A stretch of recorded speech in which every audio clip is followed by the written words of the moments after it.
ان militant organisations کو کیسے control کیا جا سکتا ہے, ان کے نیٹ ورک کو کیسے توڑا جا سکتا ہے. ویسے تو پاکستان 9/11 کے بعد سے مسلسل ان دہشت گردوں کے خلاف لڑ رہا ہے, لیکن اس میں جو امریکہ اور دوسرے جو ان کے اتحادی افواج تھی ان کا بھی بڑا رول تھا کہ ان کے پاس ٹیکنالوجی تھی اور وہ ان کے خلاف کرتے. لیکن اب یہ پاکستان کو جنگ لڑنی ہے, تو پاکستان ان ملیٹنٹ آرگنائزیشنز کو کس طریقے سے ان کو کنٹرول کر سکتا ہے, ان کو ختم کر سکتا ہے. تو اس میں جو سب سے بڑی بات ہے وہ یہ ہے کہ جو پاکستان کی پریمیئر انٹیلیجنس ایجنسی ہے, جو پاکستان کی پریمیئر انٹیلیجنس ایجنسی ہے ISI,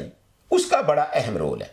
پاکستان کی جو انٹیلیجنس ایجنسی ہے ISI, یہ دنیا میں ایک بہت مضبوط اور پروفیشنل انٹیلیجنس ایجنسی کے طور پر جانی جاتی ہے, اور اس کے کریڈٹ کے اوپر بہت بڑی بڑی اچیومنٹس ہیں. ISI وہ انٹیلیجنس ایجنسی ہے کہ جس نے سوویت یونین اور افغان وار میں سوویت یونین کو شکست دی اور اس کو رشیا بنا دیا. اور اس کے علاوہ جو ISI ہے, اس کے کریڈٹ کے اوپر انٹرنل پاکستان کے اندر بھی آپریشن, چاہے وہ ضرب عضب ہو, آپریشن رد الفساد ہو, یا دوسرے دہشت گردوں کے نیٹ ورک توڑنے کے معاملے میں ہو, تو ISI نے بڑا پروفیشنل رول ادا کیا اپنا.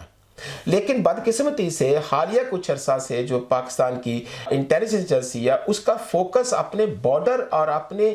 جو اس کو انٹرنل ایکسٹرنل تھریٹس ہیں ان سے ہٹ کر ان کا ISI کا جو فوکس ہے وہ پولیٹیکل جو سچویشن ہے پاکستان کے اندر اس کے اوپر ہو گیا. تو اس کا زیادہ رول جو ہے وہ سیاسی رول بن گیا, نہ کہ وہ پاکستان کے انٹرنل اور ایکسٹرنل جو تھریٹس ہیں ان کو کنٹرول کرتی. بہرحال اس وقت جو میں بات کر رہا ہوں تو پاکستان کے اندر خوش قسمتی سے کہ ISI کی کمانڈ دوبارہ سے ایک بڑے پروفیشنل جنرل کے ہاتھ میں ہے, اور پاکستان ISI دوبارہ سے وہ فوکس کر رہی ہے اپنے ان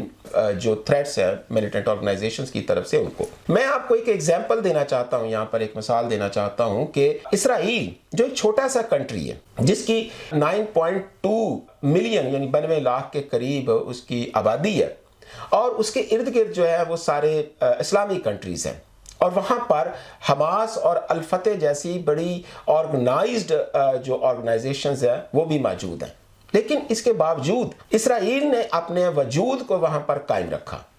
تو وہ جو اسرائیل نے اپنے وجود کو وہاں قائم رکھا, اس میں اس کی جو انٹیلیجنس ایجنسی ہے موساد, اس کا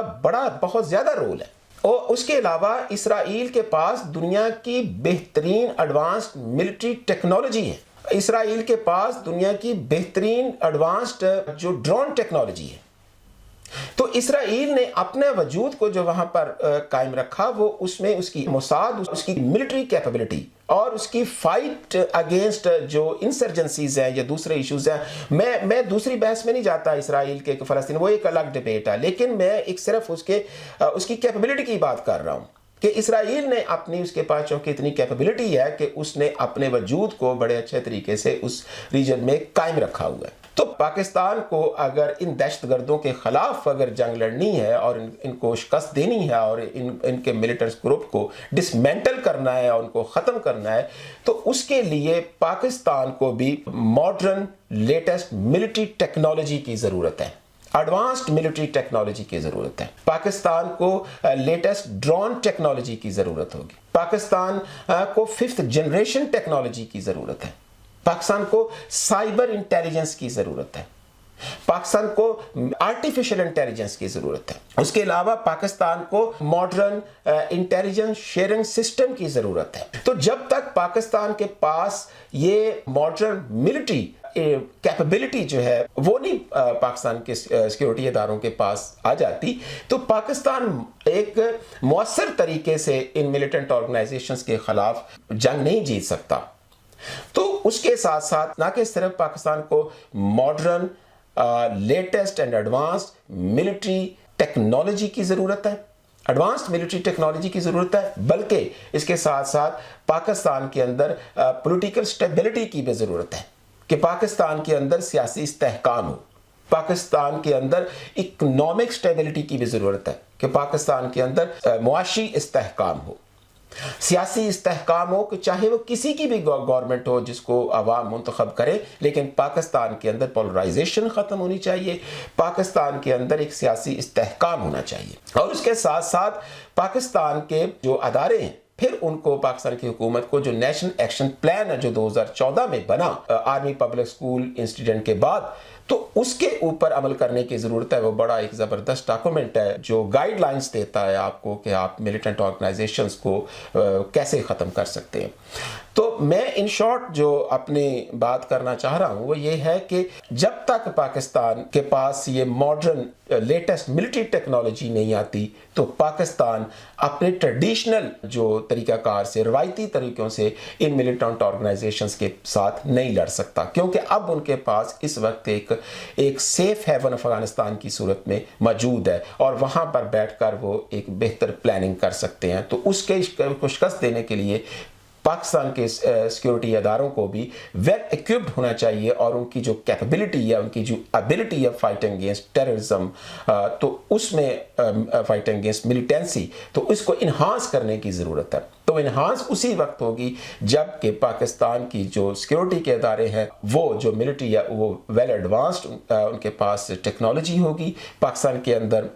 پولیٹیکل اسٹیبلٹی ہوگی, اکنامک اسٹیبلٹی ہوگی اور نیشنل ایکشن پلان کے اوپر عمل کیا جائے گا. اگر پاکستان ان جو ہے کہ راستوں کے اوپر کہ عمل نہیں کرتا, یعنی پاکستان اس طریقے سے ان کے خلاف نہیں لڑتا, تو میرا جو ذاتی خیال ہے کہ بہت مشکل ہوگا دہشت گردوں کو شکست دینا, بلکہ یہ آنے والے وقت میں یہ اور بڑھتے جائیں گے, وہ چاہے افغانستان میں ہو, چاہے پاکستان افغانستان کے بارڈر ہوں یا پاکستان کے رورل اور اربن ایریاز میں. تو امید کی جا سکتی ہے کہ پاکستان ویل ایکوپڈ ہوگا, پاکستان کے اندر پولیٹیکل اسٹیبلٹی ہوگی, اکنامک اسٹیبلٹی ہوگی اور پاکستان اس قابل ہوگا کہ دہشت گردوں کو شکست دے سکے. اجازت دیجیے ناظرین, اللہ حافظ.